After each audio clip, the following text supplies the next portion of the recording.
Всем добрый вечер. Вы снова на канале Georgia Private Investment. Здесь мы говорим все о недвижимости и инвестициях в Грузию. Сегодня у нас необычное видео. Сегодня мы созваниваемся с Владимиром. Володя, привет. Привет. Владимир, владелец и основатель агентства недвижимости Income Property на Пхукете. И сегодня мы поговорим о недвижимости Грузии, о недвижимости Таиланда, сравним плюсы и минусы.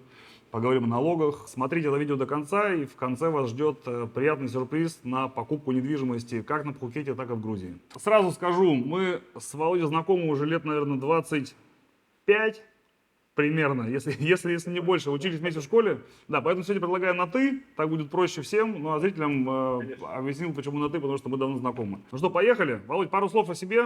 Я же на Пхукете с 2019 года переехал сюда с семьей. Не планировали здесь оставаться. Так получилось, что случился ковид после нашего приезда, и нас тут как бы заперло. И мы настолько влюбились в это место, что решили здесь остаться и работать.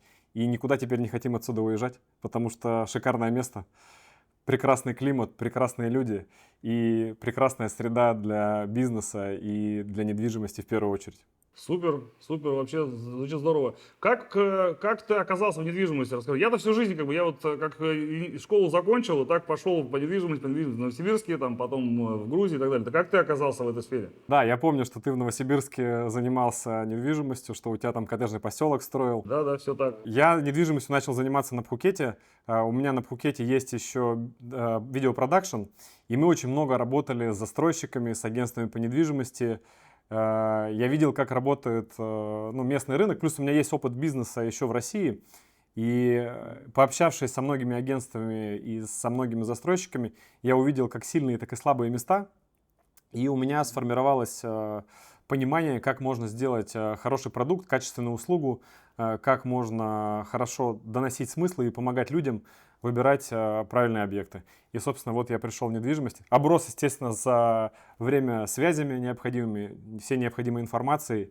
Начал заниматься, и все начало получаться. Супер, супер. Да, я смотрю твои социальные сети, это великолепно. Так, подсматриваю у тебя некоторые идеи. Я был в Таиланде. Расскажи буквально там за 3-4 минуты какой-то экскурс как бы в недвижимость, да, какая есть, что можно купить. Ну, начну с того, что рынок недвижимости Таиланда и рынок недвижимости Пхукета, он несколько отличается. Все-таки Пхукет самое интересное место с точки зрения и капитализации, и доходности, и этим самым оно и выделяется от остальной недвижимости Таиланда. Да, здесь есть несколько типов недвижимости. Это виллы, таунхаусы, квартиры, которые разделяются на отельную недвижимость и апартаменты, в которых ты можешь сам жить. Вот, собственно, это основные типы недвижимости, которые, самые ходовые. У них есть особенности по форме владения, что, например, квартиру ты можешь купить в полную собственность. Вот как в России мы привыкли, ты купил, она твоя, все. А с виллы так не получится, потому что вилла стоит на земле, землей владеть иностранец не может. И поэтому здесь там чуть-чуть усложняется процедура оформления, но все равно, то есть земля покупается в лизхолд, а дом покупается в полную собственность. Я вижу, в доме живешь своем? Мы живем здесь-то по нашему дому, но здесь-то принято называть виллой. Вот, мы живем на вилле, это четырехспальный дом, у меня большая семья, нужно много спален. Когда здесь начинаешь жить, актуальность жить у моря постепенно пропадает, и ты понимаешь, что гораздо удобнее жить к школе, удобнее жить там, к магазинам, чтобы тратить меньше времени на дорогу, и, собственно, надобность жить у моря отпадает со временем. Мы всегда спрашиваем клиента: вы для чего покупаете? Сами жить или сдавать? Если сдавать, то давайте смотреть ближе к морю. Если сами жить основное время, то давайте мы лучше посмотрим вам там побольше квадратов и поближе к инфраструктуре, которая вам необходима. Все-таки для чего больше покупают? Для самостоятельного проживания или сдачи в аренду? 80% это, конечно, для инвестиций. То есть сдача в аренду, перепродажа, и 2 из 10 где-то покупают для личного пользования. Слушай, у нас примерно такая же история. То есть рынок недвижимости Грузии, он такой довольно молодой рынок. Все это началось после 2008 года. Значит, есть что? То есть три основных, наверное, вида недвижимости. Это есть квартиры в жилых домах, стандартные квартиры в жилых домах, без наворотов. Вот, есть апартаменты в апарт-отелях. Они предназначены как раз для краткосрочной аренды. Там большая, как правило, инфраструктура, бассейны, там какие-нибудь Большая территория, как правило, это первые или вторые линии, близко к морю и так далее. Ну и третье, соответственно, тоже загородная недвижимость. Загородная делится на таунхаусы, на отдельно стоящие виллы. Земельные участки активно покупаются, продаются иностранцами, если они подходят для жилищного строительства. 80% людей покупают все-таки апартаменты или квартиры. Загородная недвижимость, ну как-то загородная ближе, наверное, к Пхукету, ближе к Бали, вот, в ту сторону, как бы, здесь у нас больше люди живут, все-таки страна постсоветского пространства, больше живут в домах, квартирах. Ты упомянул про апарт-отели, что внутренняя инфраструктура наиболее развита именно в таких комплексах, правильно? Да. У нас довольно частое явление, когда внутренняя инфраструктура очень богатая в тех комплексах, которые больше относятся для личного проживания. То есть в нетуристических местах такое тоже встречается. Я не скажу, что все, не скажу, что везде богатое, но вот я, например, сегодня ездил, стартовал новый объект, который находится в локации для личного проживания, либо для долгосрочной аренды, и при этом там очень богатая инфраструктура. Ну вот, как в апарт-отелях. Да, и вот здесь такое довольно часто встречается. Ну понятно почему. Потому что у вас сезон 11 месяцев в году, условно, правильно понимаю? То есть у вас там бассейны не сливаются, холода нет. Ну да, здесь нет такого понятия, как не сезон, как, например, там в Дубае, да, или в Турции. Здесь есть понятие низкий сезон. Да, заполняемость пониже, но все равно, вот сейчас мы записываем видео в сентябре, и лето точно такое же, очень похожее. Тепло, дождей немного, ну как бы они есть. И туристов все равно достаточно много. И если смотреть статистику, то вообще средняя статистика по году порядка 8% заполняемости, а по низкому сезону порядка там 50-60%, что довольно хороший показатель. Это не такие высокие показатели, например, там, как на Бали, но там у них своя специфика. Но при этом все равно в низкий сезон у нас есть туристы, их достаточно много, их видно, и некоторые проекты хорошие, full booking. То есть приезжаешь летом, все, ни одного номера нет. То есть надо заранее бронировать. А что вот декларируют застройщики с точки зрения проспектов? Да, вот ты говоришь, ездил на открытие нового, там, на презентацию нового проекта. Что они говорят? Сколько дней в году у них заполняемость и какой средний чек примерно? Какие цифры? Можешь так пару слов буквально сказать об этом? Не все застройщики это могут говорить, потому что не у всех застройщиков есть своя управляющая компания. Если застройщик предоставляет свою управляющую компанию, либо такая практика, что подписывают там франшизу с какой-то отельной сетью, Виндхам или Дусит или еще какой-то, тогда они могут что-то предлагать.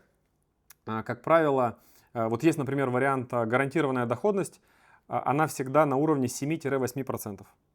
И, в принципе, ниже доходности, ну, редко здесь встретишь, это должен быть совсем какой-то неудачный объект. То есть, если ты сдаешь через управляющую компанию, то меньше 7% ты вряд ли заработаешь. Ну, то есть это такой как бы вот минимум в среднем по рынку. Твои клиенты, там, и твой опыт подсказывает, что это реально платят 7, ну, как бы и больше? Да. Или это просто проспекты? Как бы, вот в чем вопрос, потому что как бы заявляет. У нас тоже, там, я читаю некоторые книжки, показывают 25% там, доходности, 20% и так далее. Ну, на деле все по-другому. Как реально это все выглядит? Вот ты знаешь, когда заявляют 10%, 10-11%, у меня сразу же сомнения. Хочется это сразу же копнуть и так далее. И довольно часто не могут выполнить обязательства, когда заявляют, ну это не гарантированный доход. Это они говорят, что вот, ну, мы примерно рассчитываем вот на эти цифры. Да, гарантируют 7%. И 7% выплачивают, здесь как бы проблем нет. Что касается вообще, в принципе, доходности арендной, то мы в среднем по острову спокойно можем через управляющую компанию зарабатывать 7-8%. Это действительно реальная цифра. Есть объекты, их немного. Понятно, что должна быть хорошая локация, хорошее управление, вообще хорошее качество, в принципе, объекта, отделочных материалов и так далее. То есть вот когда вот эти все факторы совпадают, то да, мы видим доходность и 10%. И если ты хочешь зарабатывать больше, ну, понятно, тебе нужно объектом управлять самому. То есть не платить управляющей компании, брать эту работу на себя, и тогда будешь зарабатывать больше. Через управляющую компанию я не встречал кейсов, а если говорят, я очень сомнительно к этому отношусь, когда через управляшку зарабатывают больше 10%. Мне хочется сказать, давайте посмотрим, как вы заплатили налоги и так далее. Да, мы потихоньку подошли к блоку 2. Как раз я хотел поговорить о сравнении доходности, аренды, сравнить сейчас Грузию, Таиланд, Грузию, Пхукет. Там, ну, можем взять Батуми, не всю Грузию, там, да, не весь Таиланд. Возьмем там Батуми, условно, и Пхукет. Вот, посравним, давай цифры как теперь. Вот у нас в Грузии такая история. У нас сегодня апартаменты в хорошем комплексе стоит там, от 70 там, до 100 тысяч долларов. Это студия в хорошем отеле, под Марриотом, под брендом Marriott, с хорошими цифрами заполняемости, порядка там, 60% по году, со средней стоимостью проживания примерно там, долларов 100-120 ночь. Вот. Ну и мы можем ожидать там, вал, например, от стоимости студии там, 100 тысяч долларов, мы можем ожидать вал по году, ну, наверное, что-нибудь 1012. И у нас управляющая компания забирает 30% себе, 70% отдает клиенту. И клиент из этих 70 платит там налогов чуть-чуть, немножко maintenance fee, обслуживание и еще что-то там. Ну, в общем, реально остается из общего вала остается процентов 50. Плюс-минус 50-60 в лучшем случае. То есть сегодня доходность по краткосрочной аренде в Грузии по номерам в отелях примерно, вот я сказал, там 6-7% получается. Если мы говорим про доходность долгосрочной аренды, у нас здесь сумасшедшие цифры. Вот мы недавно, буквально на прошлой неделе, продали квартиру, которая стоила 74 тысячи долларов, и сдали ее за 600 долларов в месяц. То есть она дает 7200 в год чистыми деньгами после уплат всего. Да, то есть сегодня вот в Грузии я вижу такой более доходная история – это квартира в долгосрок. Но это вызвано тем, что Грузия расположена близко к России. Многие после начала войны уехали сюда. Несколько десятков тысяч человек уезжали от мобилизации, потом в сентябре, там вторая волна была. Сейчас там еще идет третья волна. Сейчас многие те, кто уехали по миру, не могут закрепиться там в Турции, в Аргентине, в Европе. И приезжают в страны, где легко легализоваться и можно долго жить. Мы об этом еще отдельно потом поговорим. Соответственно, вот доходность от долгосрочной аренды в Грузии довольно высока. Как в Таиланде, расскажи, какие цены, что стоит, какие доходности, какие затратные, там, ну, плюс-минус. У нас за 70 тысяч долларов, конечно, можно найти объекты. И они будут приносить там в районе 8%, но это будет не самая туристическая локация, конечно. Здесь все-таки, если локация туристическая, то стоимость объекта начинается... Мне надо в доллары переводить, потому что мы в батах все равно общаемся. Мы с батов... Бат к доллару сколько? Давай буду в батах говори, я буду считать, да и все. 34-35. Окей, все, договорились, давай, 35, поехали. Итак, в батах сколько стоит хороший, вот смотри, сколько хороший стоит юнит в кондо? Вот хороший юнит, там, которому ты бы рекомендовал купить клиенту. Давай возьмем идеальную картину. Если мы говорим как бы в среднюю стоимость, то есть если мы там не ловим на пресейле, там, да, с большими скидками, ну, потому что это, ну, как бы классно, но не всегда доступно, то я бы сказал, что от 5 миллионов бат, то есть вот можно найти хорошую квартиру. 140 тысяч долларов. Да, это будет либо студия, либо однушка, в зависимости там от проекта. Я очень скептически отношусь к студиям, если ей не управляет отельная сеть. Потому что с приходом русских в Таиланд в большом количестве после известных событий, да, после войны, рынок начал меняться, потому что раньше основные потребители были покупатели-китайцы, у которых популярны студии, то сейчас русские любят все-таки побольше квадратных метров, и это однокомнатные квартиры больше в ходу, двухкомнатные. Мы это видим еще и по аренде, что когда приходят запросы на аренду тоже, мы видим, что люди не хотят студии вообще снимать, потому что хотят либо однушку, либо там двухкомнатную, ну либо если много человек, там трешки. Вот, соответственно, возвращаясь к твоему вопросу, вот от 5 миллионов бат можно найти хороший вариант, который там в зависимости от локации будет давать от 8 до 10% в год. Люди, которые приехали надолго жить туда или на сезон приезжают жить. Вот эта квартира, которая стоит там 5-6 миллионов бат, почем ее можно в месяц снимать в долгосрок? Сильно зависит, конечно, от района и от локации. Возьмем там средний чек. Есть же какой-то вот срез как бы рынка. Расскажу в двух словах у нас. У нас средняя квартира стоит, вот с отдельной спальней, стоит на там 100 тысяч долларов. Вот здесь. Которая сдается там за 800 в месяц. Вот как бы, вот плюс-минус такие цифры. Вот. У вас, я так понимаю, чеки выше, окей, там пусть будет 150-200. Сколько стоит аренда в Таиланде на месяц? Такую квартиру, вот если мы ее взяли за 5 миллионов, я думаю, что на долгосроке она тысяч за 40 должна сдаваться в месяц. Давай сейчас... 1000 долларов. Да-да-да, даже больше. 1150. Умножить на 12, мы получим 137 тысяч, как раз получает 9 годовых. Нормально. Без учета роста стоимости самого объекта. Окей, интересно, про аренду поговорили. Слушай, а какие есть стратегии как бы заработка? Про купить готовую и сдавать ее понятно. А что там с новостройками? Как пресейлы? Как купить? Сколько первоначальный взнос? Давай здесь покопаемся чуть-чуть. Смотри, да, на самом деле это очень классная тема с новостройками, и многие инвесторы как раз ждут пресейлов, да, про которые я говорил, когда часто пресейлы проходят закрытые, или есть пресейлы долгие. Здесь в Таиланде, кстати, это очень развито в связи с законодательством. Чуть позже про это скажу, что пресейл может длиться долго. Стадия котлована долгая очень. Там из-за получения одного документа. Так вот, на этой стадии заходят инвесторы, и потом к ключам, да, стоимость там, недвижимости дорожает. И она дорожает, ну, от 30%. То есть вот, я бы даже так сказал, то есть вот срок строительства объекта в среднем 2 года. Иногда бывает чуть подольше, если большие проекты строятся. И капитализация во время строительства начинается от 15% в год. То есть 15% в год это хорошая капитализация.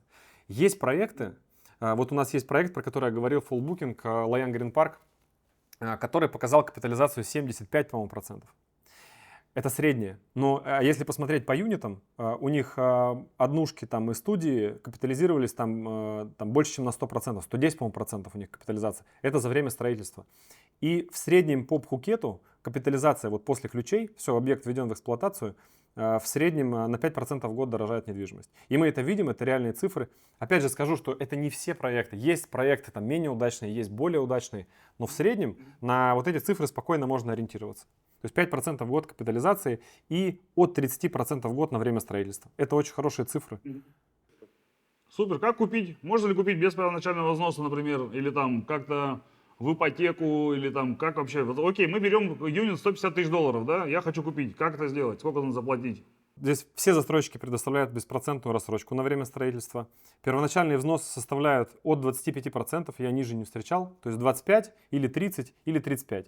Некоторые застройщики, я считаю, они неправильно делают, но с точки зрения продаж, и мы это видим, что они долго продаются, просят 50% первоначальный взнос и выше. Но это для инвестора же как бы, ну, и риски тоже большие. 25-30% это вот средний. И на 2 года равные платежами, правильно понимаю? Как правило, да. Есть отдельные проекты, где можно заплатить 30% и 70% на ключах. Это вообще классно. Поддерживаю полностью. У нас такая же сейчас история. У нас последняя фишка, где мы продали очень много квартир, это 5% первоначальный взнос, потом 25% рассрочка, пока дом строится, и потом дом достраивается, и ипотека перекрывается 70%. То есть люди берут ипотеку, и вот у тебя квартира. Тоже довольно удобный payment план. Класс. График платежей может по-разному строиться. У некоторых застройщиков по сроку, типа раз в полгода платишь, например, а у некоторых застройщиков привязан к стадии строительства. На этапе фундамента, на этапе каркаса, на этапе отделки и на ключах. Так слушаю тебя и понимаю, что очень-очень много схожего всего. А еще какая-то была вторая часть этого вопроса. Про ипотеку. Ипотека, как таковой, вот в широком понимании ее здесь нет, ипотеки. И я считаю очень хорошо, что ее здесь нет, потому что не раздувает рынок искусственно. Это с точки зрения продаж, да, могло бы быть больше, если был бы такой инструмент, как ипотека. Но при этом это сдерживающий инструмент от раздутия рынка. Да? То есть здесь все на реальные деньги строится, и это как бы очень здорово. Но ипотека все равно для иностранцев есть на некоторых объектах, но это для тех, кто здесь живет и работает.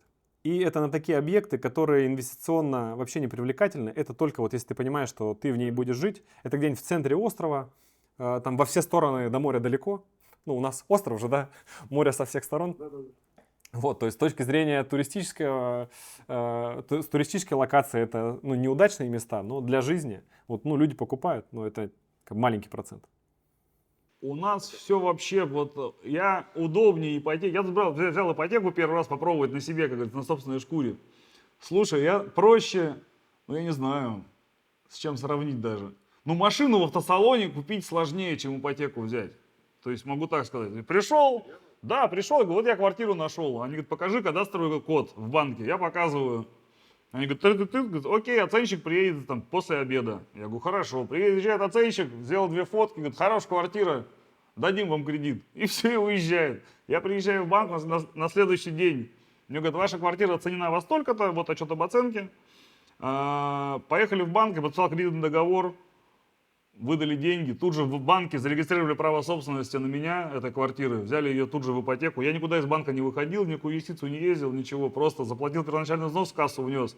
Мне отдали ключи, продавец получил деньги за 1 час. И все, то есть с момента у меня обращения, То есть я утром обратился, и в обед следующего дня я получил квартиру в собственность. Вот. Настолько все удобно. То есть мне нужен только паспорт и мое желание, и все. Никакой кредитной истории, никаких справок от банков.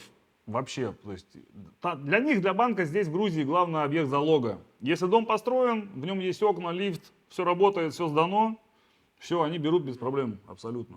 Ну, это хороший индикатор о том, что рынок недвижимости себя очень хорошо чувствует в Грузии. Да, причем это началось буквально недавно. Я расскажу еще, буквально там 3-4 года назад ставка рефинансирования Банка Грузии была что-то 14-15, ипотека была 18-20. То есть до Грузии не дошли длинные дешевые деньги. И вот ипотека буквально вот только-только начинает развиваться. Да, действительно, она является определенным драйвером. И грузины начали брать ипотеку, и гости, кто приезжает, тоже берут. Но единственное, на готовое жилье. То есть ипотеку нельзя взять на стройку, потому что ипотека — это залог недвижимости. Поэтому на стройку все то же самое. То есть первоначальный взнос, рассрочка в период строительства. Вот, после этого, соответственно, там, получение ключей. Слушай, какие подводные камни есть? Насколько я слышал, что тайцы очень, вообще все люди, кто живут на море, мы тоже живем на море, такие все очень медлительные. Что насчет сроков? Как они строят? Насколько долго они косячат? Косячат, понятно, что косячат, но тем не менее. Вот в Грузии, так скажу, прям в договоре пишут, что значит, сдадим там 1 января 2027, но у нас еще будет полгода, чтобы там построить объект инфраструктуры. То есть уходят от штрафов и пений путем закладки вот этого полугода-года сразу же в договор. Как у вас? Ну, конечно, топовые застройщики строят в срок. Редко бывают задержки, там месяц-два максимум. Вообще по тайскому законодательству застройщик имеет право задержать на 12 месяцев. И это без штрафных санкций. Конечно, бывают долгострои, редко, но люди попадаются все равно, когда не подходят к выбору застройщика внимательно, не проверяют его через агентство, хотят как будто бы сэкономить. Это вот такое заблуждение, что как будто бы у застройщика, знаешь, есть такое, не знаю, в русском менталитете, что вот, я куплю напрямую у застройщика, вроде как без посредника будет дешевле. Но по факту вляпываются вот в такие долгострои, потому что он приходит, он не знает, какие вопросы задать ему, что проверить, какие документы, какие есть особенности там тайского законодательства, при которых он может вляпаться, там, он не знает бэкграунд. Ну и вот покупают, не экономят, и еще можно вляпаться в долгострой. Но в целом задерживают довольно редко. И на самом деле мы как работаем? Мы смотрим, что есть риск долгостроя. Мы либо вообще этот объект не предлагаем клиенту.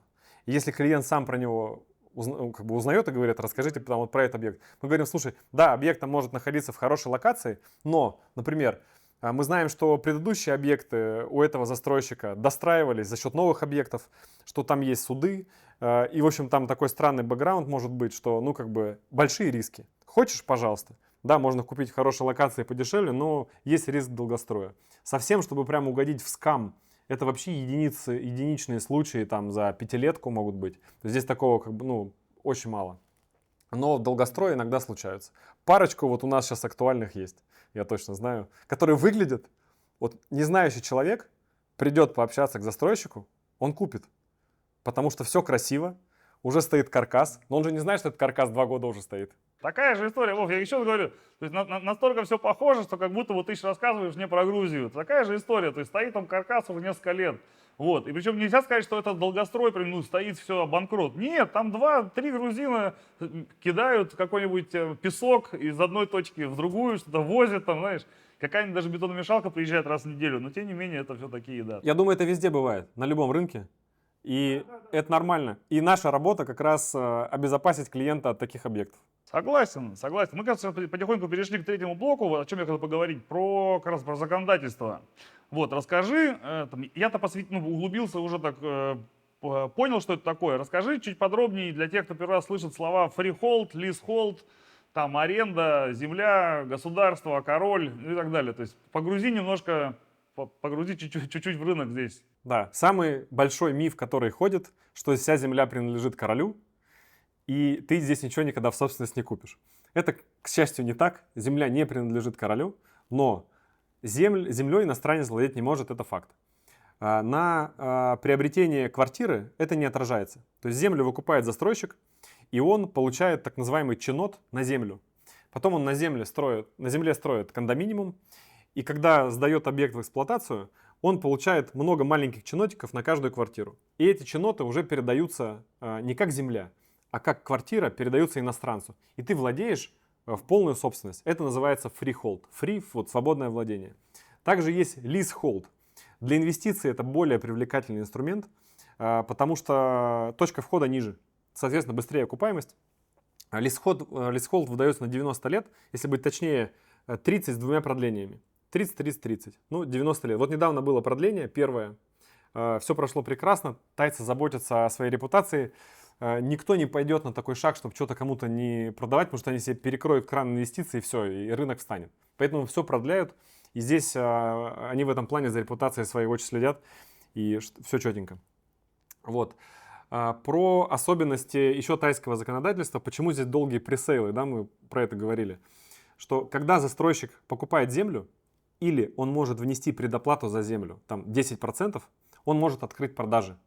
То есть у него есть проект, он может открывать, вот презентацию выкатил, все, может продавать. И он подает документы, и один из этих документов, самый важный, который дольше всего получается, это экологический сертификат, EIA называется. Вот он получается в среднем год. Иногда бывает чуть быстрее, иногда бывает дольше. И вот пока они ждут, они не могут ничего делать. То есть стройка не может начаться. Ты начнешь что-то делать, там может быть, там есть тоже, знаешь, некоторые нюансики, они могут начать забивать сваи чуть-чуть.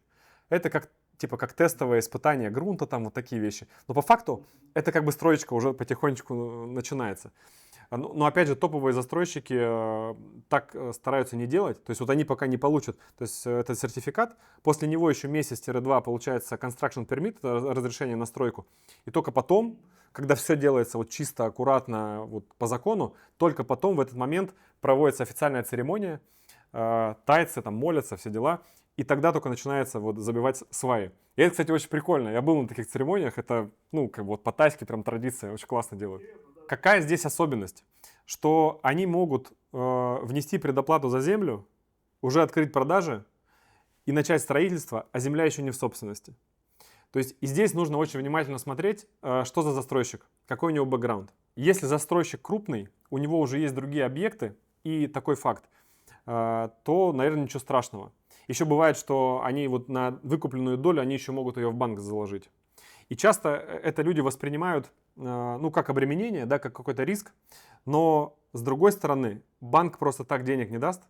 Банк дает денег вот под эту выкупленную землю только когда он оценит проект и увидит, что да, проект действительно классный и его можно кредитовать.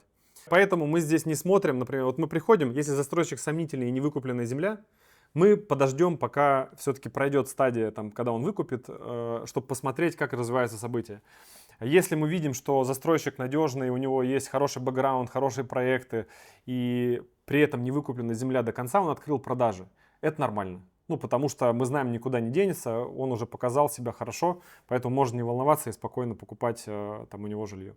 Слушай, а возможно ли вот купить на пресейле, а потом через год, пока дом еще не достроился, выйти из проекта, кому-то перепродать? Это вообще как бы законно, это работает или нет? То есть, например, зашел на пресейле, купил пару лотов, потом как бы есть же там разные стратегии инвестирования, да, одна из них там купил-продал. Я сам часто так делаю, я люблю вообще, для меня самое любимое такое, купить, найти что-нибудь интересное, какой-то лот, его купить, через год лот у застройщика закончится, а у меня вот такая одна квартира, одна на этаже с такой одной планировкой, и я ее кому-нибудь задорого продаю. Такое есть, но встречается нечасто, и невозможно прогарантировать клиенту, что ты точно так сделаешь. А застройщики ограничивают, то есть я правильно понимаю, заграничивают людей от перепродажи этих лотов во время строительства. Здесь даже дело не в том, что застройщик ограничивает. Дело в том, что если вот, например, ты купил однокомнатную, и у застройщика идут продажи, и, например, у застройщика закончились однокомнатные, а ты хочешь выйти из проекта, а кто-то хочет купить. В этом плане переуступка хорошо работает, их классно зарабатывают.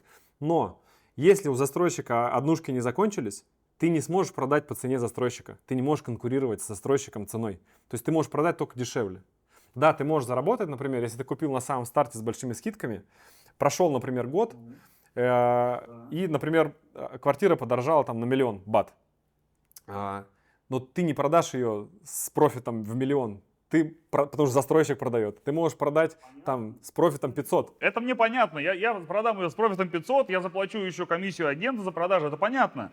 Это как бы, ну это возможно или нет? Вот что меня интересует. Конечно, возможно. И у нас были такие кейсы. Вот реальный кейс. У застройщика очень быстро распродались юниты, но заявки все равно шли. И один инвестор купил там сразу же 6 или 7 квартир. Зашла заявка, хочет купить там однушку. У застройщика нету. А клиент купил полгода назад. И за эти полгода уже стоимость выросла там с 4 миллионов бат до 5 миллионов бат. То есть довольно существенно. Кстати, в том кейсе этот инвестор не продал. Он говорит, не, я буду держать. Но это реальный кейс, когда человек говорит, я хочу купить, вот возьмите мои деньги. И мы звоним инвестору, который покупал их для продажи. Он говорит, не-не-не, я дождусь ключей и буду тогда продавать. Потому что он понимает, что классный проект, и он еще вырастет в цене. Вот. И такие случаи, кейсы бывают. Они бывают, естественно, не на всех проектах. Это должно как бы много всяких факторов сойтись. Некоторые недобросовестные агенты это обещают, что внесите там вот только первый платеж, мы вам через полгода продадим, там с большим плюсом. Это, конечно, такое обещать нельзя ни в коем случае, потому что ты никогда не знаешь, там, как себя рынок поведет, насколько быстро застройщик будет продавать эти юниты, насколько это будет капитализироваться. Ну, это можно спрогнозировать, но прям давать гарантию клиенту невозможно. Если это кто-то делает, ну, это недобросовестная история. Какую стратегию ты рекомендуешь для своих клиентов самую оптимальную? Вот если я там хочу, у меня есть свободные там деньги, да, там, мы поговорили, 150 тысяч долларов, да, я хочу купить там. Что бы ты рекомендовал? То есть, как бы, это что должно быть? Это купить готовое лучше и сразу сдавать? Или это купить лучше новостройку какую-то с рассрочкой, да, с хорошим payment планом? Или что это? Вот какой ты для себя нашел универсальный способ или лучшую стратегию на Пхукете? Однозначно, я считаю, одной из лучших стратегий это заходить на стадии пресейла, на стадии котлована и держать порядка 5 лет. Сдавать в аренду, получать доход. Как раз пройдет основная капитализация во время строительства, и плюс еще там за время владения еще по 5% в год сверху накапает. У хорошего проекта это будут очень хорошие цифры, плюс ты будешь получать еще ежемесячно там порядка 8-10% в год с аренды. То есть ты окупишь точно, то есть сверху сделаешь x2 на хорошем проекте за этот период. Но это правда можно сделать не на всех объектах, но есть объекты, на которых можно действительно это сделать. Вот, наверное, это самая такая стратегия, мне кажется, с точки зрения инвестиций оптимальная, когда ты не зависишь там только от капитализации во время строительства, а ты еще можешь там поддержать юнит, чтобы он подорожал на вторичном рынке, и плюс еще заработать с аренды. А еще, знаешь, какие есть классные истории?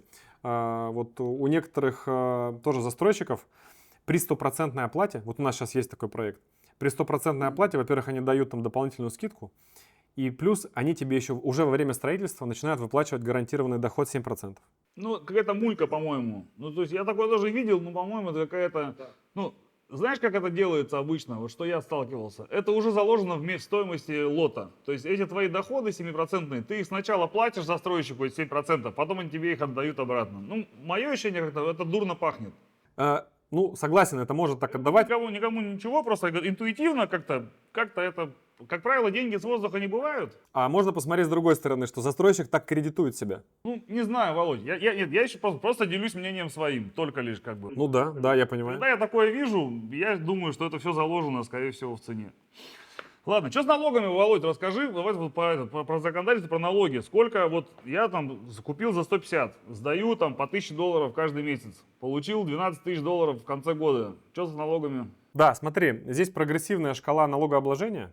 То есть, если ты являешься резидентом, то вот ты как раз участник вот этой вот ступенчатой программы налогообложения. Если у тебя юнитов мало и доход условно небольшой, тебе удобнее сделать резидентство, выгоднее, и платить 5% минималку. Если же у тебя много юнитов, много объектов и большой доход арендный, то резидентство делать не нужно. Тогда у тебя будет фиксировано, вне зависимости от количества объектов, 15%. Нормально. У нас такая же история, там, у нас минимум 5, максимум 20. 5 на жилое, 20 на коммерческое, на апартаменты там, и так далее. Есть еще при покупке и налоги на владение, хоть маленькие, но все равно про них стоит сказать. При покупке leasehold налог 1,1%, ну, маленький, но он есть. Leasehold 1,1, ага. Да, 1,1% ты платишь за leasehold. Если покупаешь freehold, то здесь вообще-то платится там 6,3%, но застройщики, как правило, там либо половину берут, либо какую-то часть забирают на себя. Налог на владение, если у тебя полная собственность, freehold, он вообще копеечный, 0,02% в год. Но если leasehold, здесь налог на владение чуть дороже, он 0,3% составляет. Но это все равно низкий. Да, если, например, мы рассматриваем как зарубежную недвижимость, то, например, сравнивать там, с той же Европой, там, где доходят там, до 1%. Полностью согласен, тут даже нечего обсуждать. 0,02, там 0,03, это даже не серьезно. Вот, слушай, а при перепродаже, то есть я купил за 5 миллионов бат, продал за 10 миллионов бат, что там я плачу за сверхдоходы мои? Здесь довольно сложная схема расчета налога при продаже. Там прям формула, по которой высчитывается срок владения. За каждый год владения там 8% для налоговой базы. Короче, чем больше владеешь, тем меньше платишь, правильно понимаю? Не совсем. Чем дольше владеешь, тем больше платишь. Вот так. Потому что... Чем дольше владеешь, тем дольше платишь. Да, потому что ты же пользовался недвижимостью, она у тебя дорожает. И на государственном уровне заложено, что она у тебя капитализируется, ну, как капитализация плюс арендный доход, порядка 8%. И с этой суммы уже идет исчисление. Но в среднем это получается порядка там, 5% при продаже. То есть давай так, обыватель может разобраться на старте? То есть, например, как? Вот у нас все просто, да? Я расскажу, как в Грузии это делается. Я хочу купить квартиру, она стоит там 100 тысяч долларов. Я понимаю, что рынок растет там на 10 в год. Плюс я еще там получу 10% арендных. Я такой, окей. Там через 2 года продам ее, там она будет стоить мне 120. То есть мне легко посчитать, да, почем я ее продам через 2-3 года, довольно понятен. Вот. И в Грузии как? Если больше 2 лет владеешь, то как бы ты ни продал, у тебя 0 налогов. А если первые 2 года владения продал, то там у тебя есть налог с разницы покупки и продажи. Для чего это сделано? Чтобы не было как спекуляции, чтобы не каждый день продавали квартиры туда-обратно. 2 года повладел, государство считает, что эта квартира... Ты покупал ее для жизни, ты в ней пожил, и через 2 года продал ее, сколько бы она ни стоила, ничего не платишь. Вот. А здесь получается что? Что государству в целом все равно, то есть чем дольше ты владеешь, тем больше ты платишь. Ну, потому что они расценивают то, что ты зарабатываешь, и, соответственно... Не, а если я живу, я детей воспитываю, какой зарабатывать? Я живу, размножаюсь. Мне как бы прожил 10 лет, через 10 лет продал, мне налогов насчитали. Ну ладно.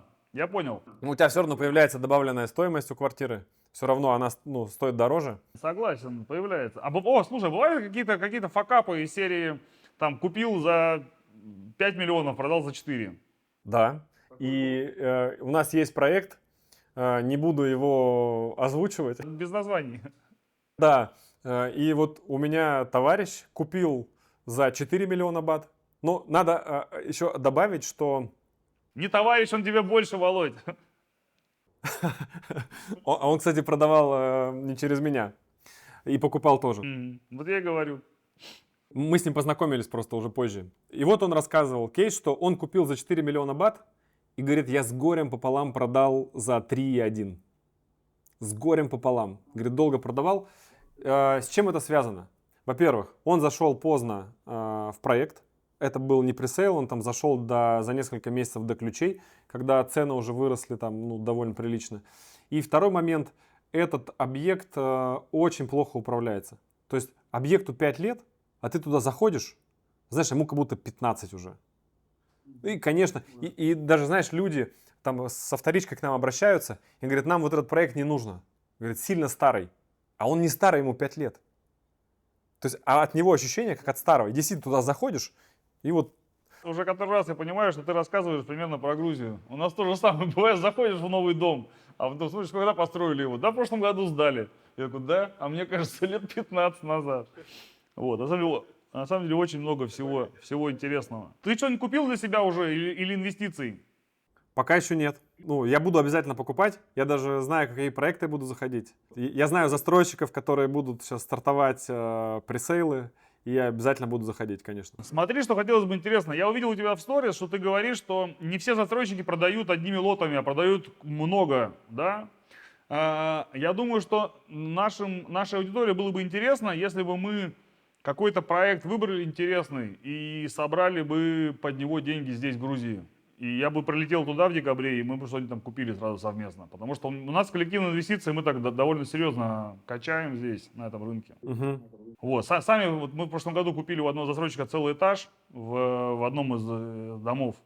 Здесь тоже инвестируем, поэтому мне было бы интересно тоже туда погрузиться, в тайскую, в пхукетскую. Вот у нас, смотри, в октябре застройщик планируется, вот который вот по 10-15 квартир продает. Тайтл, это который сегодня делает запуск, они еще готовят сейчас 3 запуска.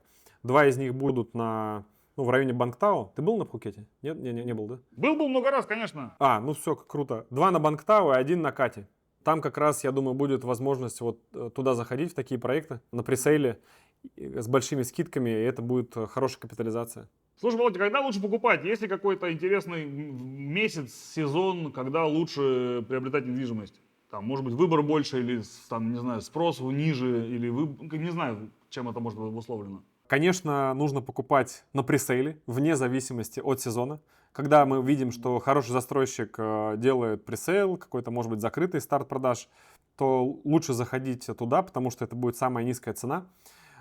Если мы не привязываемся вот к таким пресейлам, которые не так часто происходят у хороших застройщиков, то нужно покупать в низкий сезон, это сейчас. Но сейчас уже это все офферы заканчиваются. Я как раз у себя в социальных сетях ты видел, что там на некоторые объекты прям есть огромные скидки, которые вот там вот-вот уже закончатся, и квартира будет стоить по нормальной рыночной цене. То есть, когда скидка закончится, ты придешь в эту локацию, ну, сравнивая с другими, ты поймешь, да, это нормальная цена для этой квартиры. Но сейчас она как бы по низкой, по цене пресейла продается, хотя уже объект строится.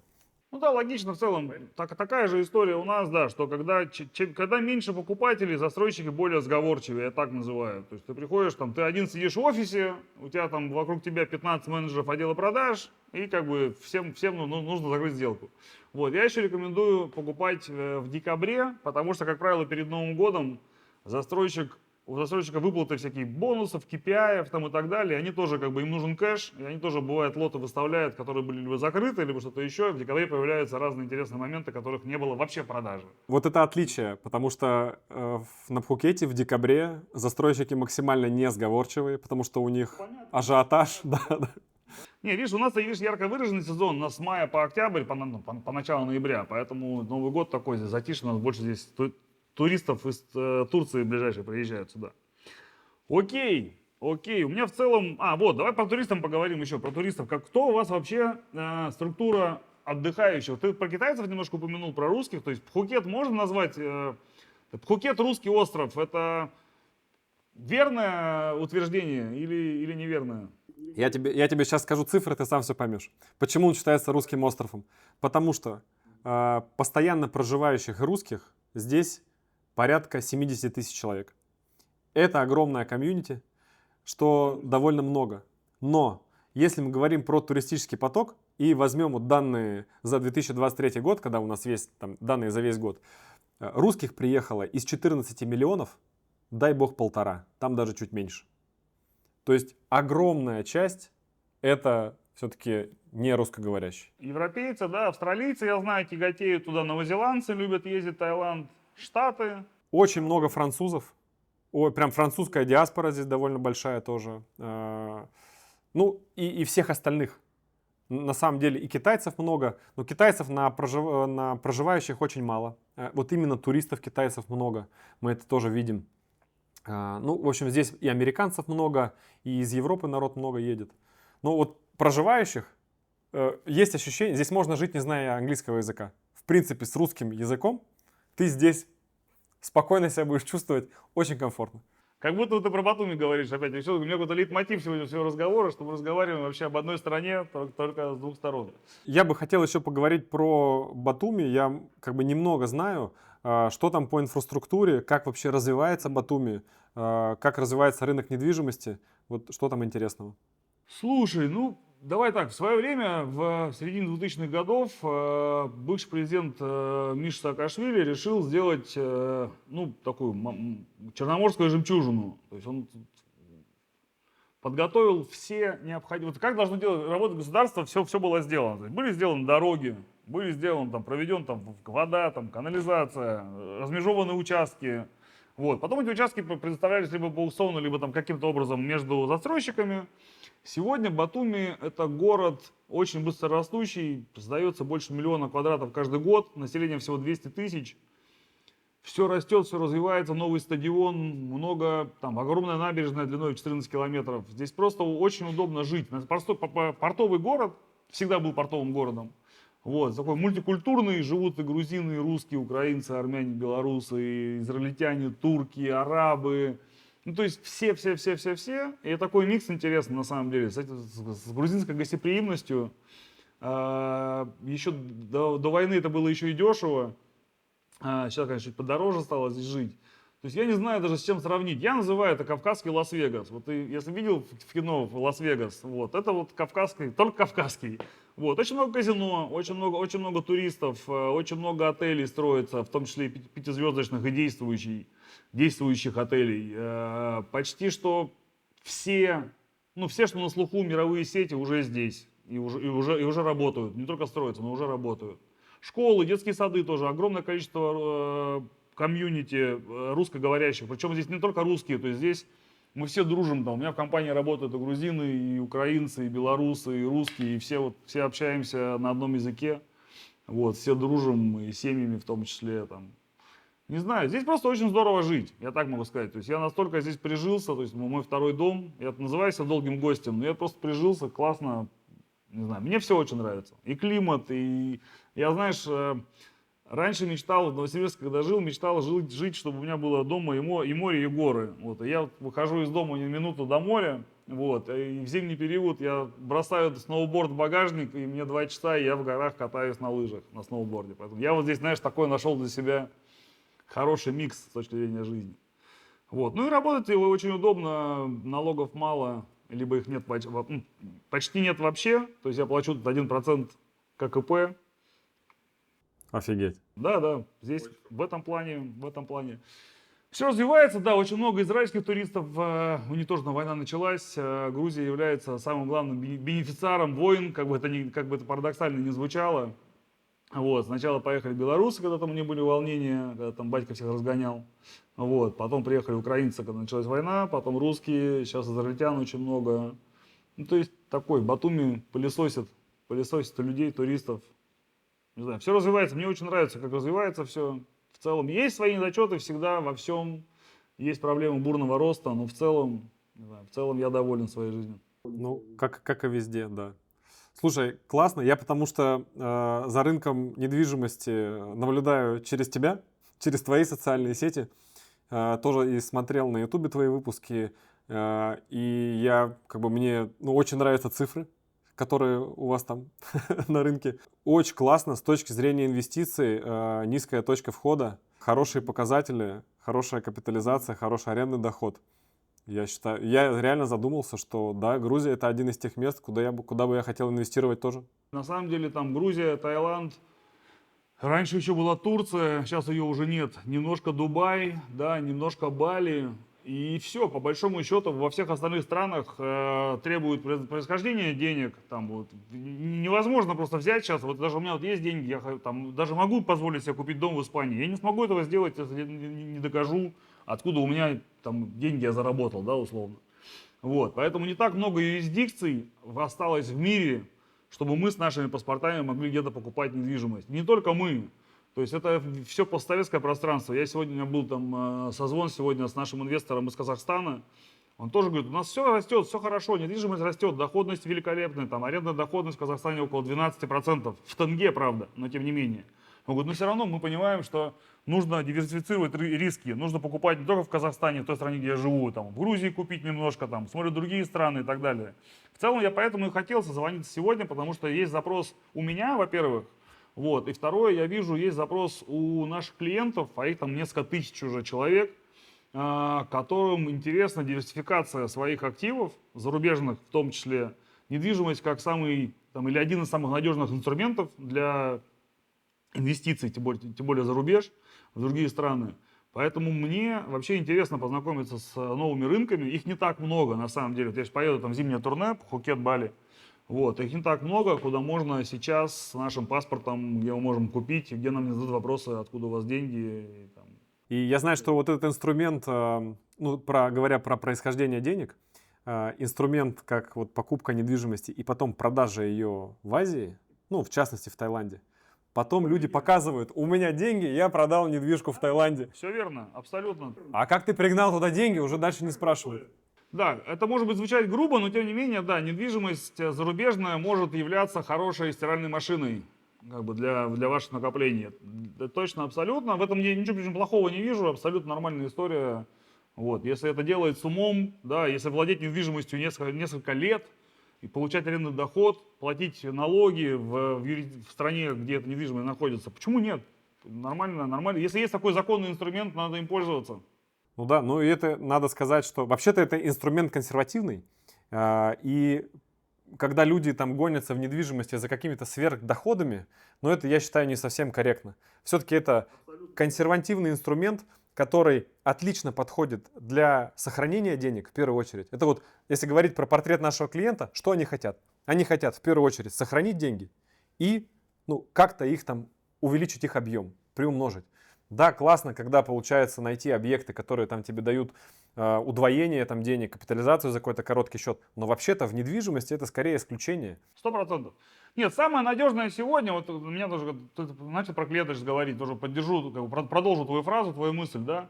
Я тоже говорю, если у вас есть деньги, и вы консервативны в своих, как бы, а у меня клиенты, там, это 40+, это бизнесмены, которые, как бы, заработали уже, и им риски не нужны. Я говорю, покупайте готовое, долгосрок, да, покупайте готовое, никаких рисков. Вы сразу же собственник, вот вам договор аренды, вот вам арендатор, вот вам счет в банке, открыли, ВНЖ получили, если квартира больше 100 тысяч долларов стоит. Все, вы каждый месяц у вас одна и та же сумма падает вам на счет, и пусть падает. Если вам будет нужно купить авиабилеты там, из своей страны, да, у вас всегда есть карточка, международная карточка, да, и, вы можете, и там есть деньги, и каждый месяц они выполняются. Да, ты прав, это самый надежный, в нашем турбулентном мире, это самый надежный способ сохранить и, возможно, приумножить. Да, да. Мы еще не обсудили, можно ли купить удаленно. Можно, то есть у нас некоторые инвесторы вообще не видят своих объектов в глаза.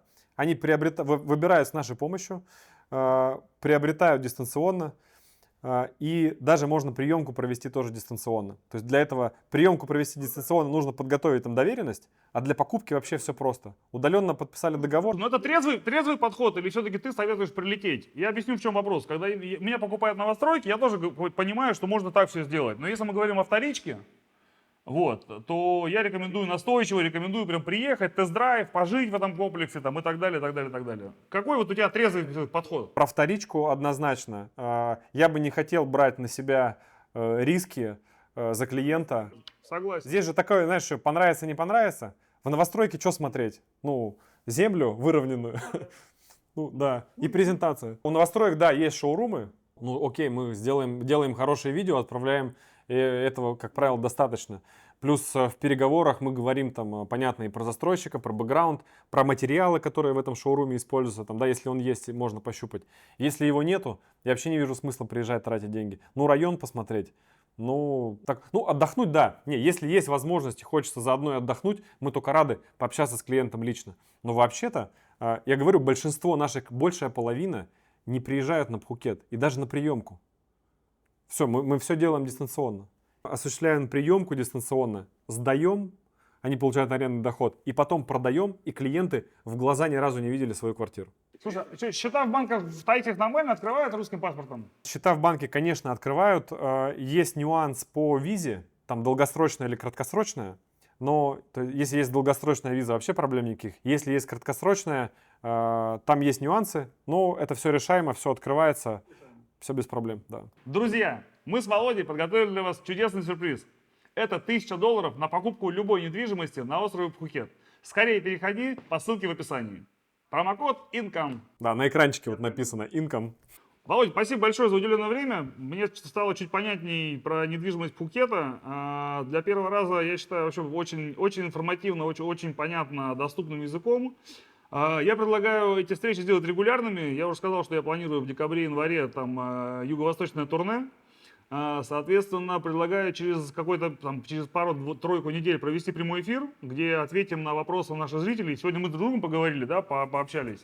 Вот, может быть, ребятам что-то будет интересно узнать про Таиланд чуть глубже, поэтому пишите вопросы в комментариях, и мы обязательно на прямом эфире озвучим каждый этот вопрос, проговорим еще раз. Так что ждите анонсов. Тебе тоже большое спасибо за беседу. Буду ждать тебя на Пхукете. Проведем тур тебе здесь по недвижимости. И у меня, кстати, тоже появилась идея сделать такой обзор там для твоей аудитории, для твоих клиентов, тоже по рынку Пхукета, по интересным объектам провезем, поснимаем тоже видео и сделаем классный контент. Звучит великолепно, звучит супер.